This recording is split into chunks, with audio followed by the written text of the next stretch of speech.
Ready.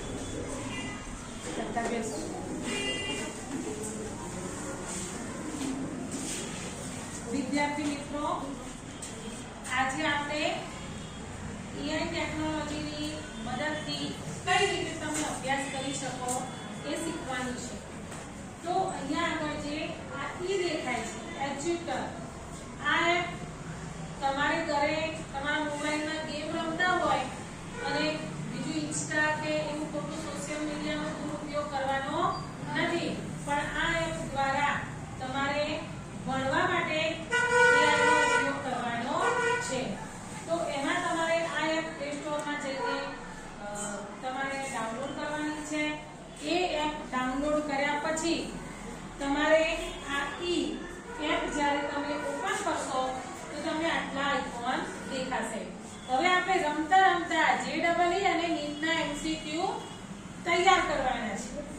તો આ AI quiz જે લખેલું છે એના પર જ્યારે આપણે ટચ કરીશું તો જુદા જુદા વિષય દેખાશે. હવે તમારે ફિઝિક્સના MCQ તૈયાર કરવા છે, બાયોલોજીના કરવા છે, મેથ્સ, ઇંગ્લિશ, કેમિસ્ટ્રી, કયા વિષયના MCQ તૈયાર કરવા છે. તો ધારો કે તમારે કેમિસ્ટ્રીના MCQ તૈયાર કરવા છે તો કેમિસ્ટ્રી પર ટચ કરવાથી કેમિસ્ટ્રીના બધા જ ચેપ્ટર અહીંયા આગળ બતાવશે. હવે તમારે કયા ચેપ્ટરના MCQ તૈયાર કરવા છે તો દાખલા તરીકે તમારે હેલો આલ્કેન અને હેલો એરિન સંયોજનોના MCQ નો અભ્યાસ કરવો છે. હવે તમે જ્યારે તમારું ચેપ્ટર આવી ગયું છે, હવે તમારે એ ચેપ્ટરના MCQ ક્વિઝ દ્વારા રમતા રમતા તૈયાર કરવાના છે. તો એના માટે ક્વિઝ બનાવો પર આપણે જ્યારે ટચ કરીશું ત્યારે અહીંયા આગળ તમને બધા જ ટોપિક બતાવશે. કયા ટોપિકના MCQ તૈયાર કરવા માંગો છો. તો દાખલા તરીકે તમે અહીંયા આગળ નામકરણના MCQ તૈયાર કરવા માંગો છો. કે તમારે હેલો આલ્કેન અને હેલો એરિન સંયોજનોનું નામકરણ અંતર્ગત જે પણ MCQ પૂછાતા હોય એ તૈયાર કરવા છે. તો નામકરણને જ્યારે આપણે ટચ કરીશું અને ત્યારે આપણે આ ક્વિઝને જનરેટ કરવાની છે.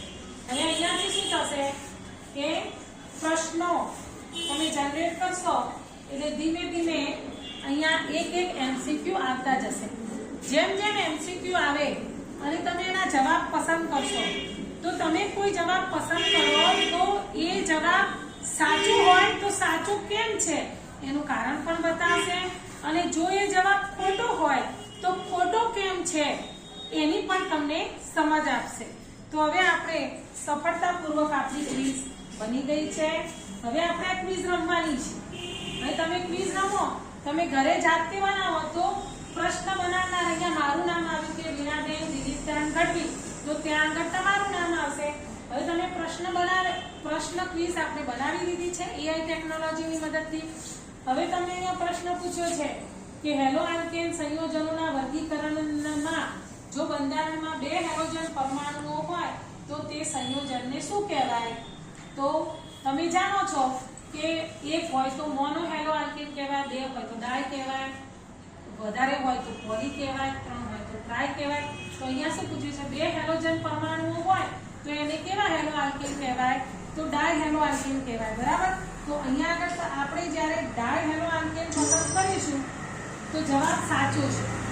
બરાબર.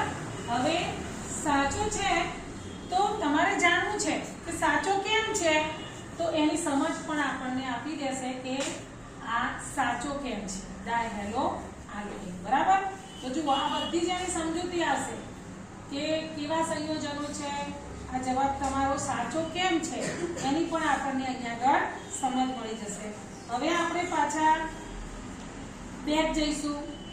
બેક જઈ અને ફરીથી આપણે બીજા પણ પ્રશ્નો આગળ જોઈશું. હવે બીજો પ્રશ્ન, આલ્કાઇલ હેલાઇડ સંયોજનમાં પરમાણુ X તૃતીય કાર્બન સાથે જોડાયેલો હોય તો તે સંયોજનનું વર્ગીકરણ શું છે. બરાબર. તો હવે તમે આમાંથી કોઈ પણ જવાબ પસંદ કરો. દાખલા તરીકે તમે આ જવાબ પસંદ કર્યો તો ખોટો છે. બરાબર. તો તમને ખબર પડી જશે કે તમારો જવાબ ખોટો છે. તો તે કેમ ખોટો છે. બરાબર. સમજૂતી પણ અહીંયા આગળ જવાબની સમજૂતી પણ તમે મેળવી શકો છો. તો આવી રીતે સાચો જવાબ હોય તો કેમ સાચો છે એની પણ સમજ મળશે, ખોટો જવાબ હોય તો કેમ ખોટો છે એની પણ સમજ મળશે. અત્યારે દરેક રીતે અત્યારે આપણું આ નેટ બહુ ધીમું ચાલી રહ્યું છે. તો જી અને નીટના MCQ જ્યારે તમારે તૈયાર કરવા હોય તો તમે આવી રીતે ક્વિઝ દ્વારા રમતા રમતા MCQ તૈયાર કરી શકો છો. તો AI ટેકનોલોજીની જે એડ્યુટર આપણે એપ જોઈ એ એપની મદદથી આપણે રસાયણ વિજ્ઞાનના નેટ જીને લગતા તમામ MCQ ક્વિઝ દ્વારા રમતા રમતા તૈયાર કરી શકીએ છીએ.